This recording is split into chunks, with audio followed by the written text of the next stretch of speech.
Casting spells. Man's occult Ouija obsession obliterated after a terrifying encounter with God. It felt like every atom in my body was just shaking from his presence, he said. According to FaithWire, I was very involved in the occult, channeling spirits, casting spells, playing with Ouija boards 6 to 8 hours a day. All of those things, he said.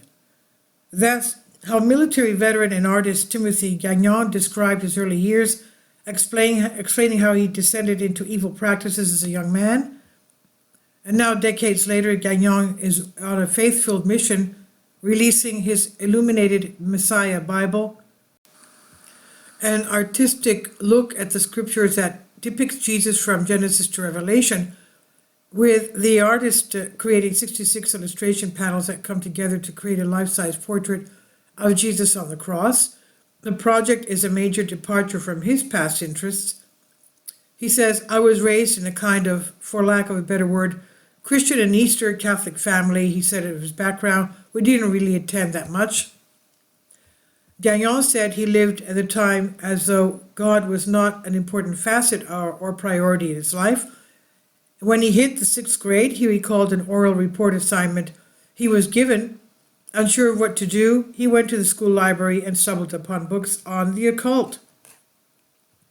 That introduction to the topic led him into spell casting, playing with Ouija boards and channeling spirits, among other similar activities, things that he did all day long and all night long, he says, with 2 of his friends who also descended into the same practices.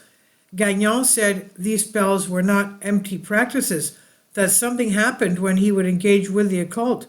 He said he and his friends interacted with 3 entities that claimed to be an angel, a demon, and a lost spirit in purgatory.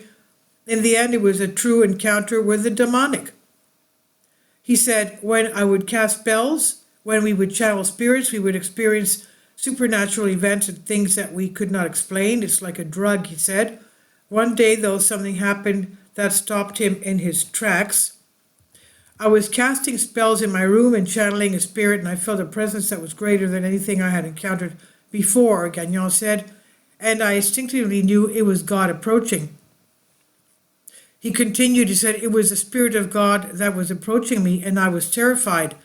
Gagnon said he assumed God was coming to kill him because of his occultic practices, so he ran out of the house in a panic and went straight to a local Catholic church, where he promptly entered a confessional and told the priest all he had done. While Gagnon thought he could outrun God, he recalled feeling the Lord's presence in that confessional. He said, God started to speak to my heart. It felt like every atom in my body was just shaking from his presence, and I remember him saying to me, stop it, enough is enough, come and follow me. And that was enough. I said yes to God.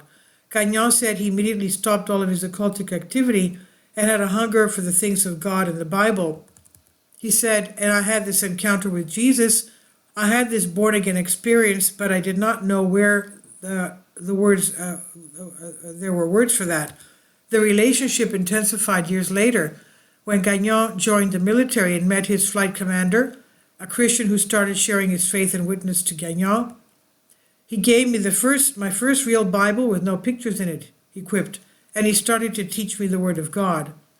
That's when Gagnon started painting pictures from various scenes in the Bible, and as the study persisted, so did his artistic ability to recreate them. It set the roots for Gagnon to mix his art and faith, something he does now in this new illuminated Messiah Bible. Decades later, Gagnon helped inspire other believers through his special version of the Bible, one complete with his artwork. He said, I made 66 messianic portraits, Jesus in every book of the Bible. Think of it like a painted devotional. And Gagnon said all of the 66 paintings, even though they're individual paintings, they combine together and they form a 12.5-foot cross. And this is from FaithWire. Obviously, it's a beautiful story of conversion, thank goodness. This is by Billy Howell. Please leave your comments, and thank you for your support. Kindly support my Patreon account. The daily posts are 5 videos daily, and they are totally different from what I have on my YouTube channel. Thank you so much for your support. and that you find all my content so interesting. You'll find the Patreon account details in the description box below.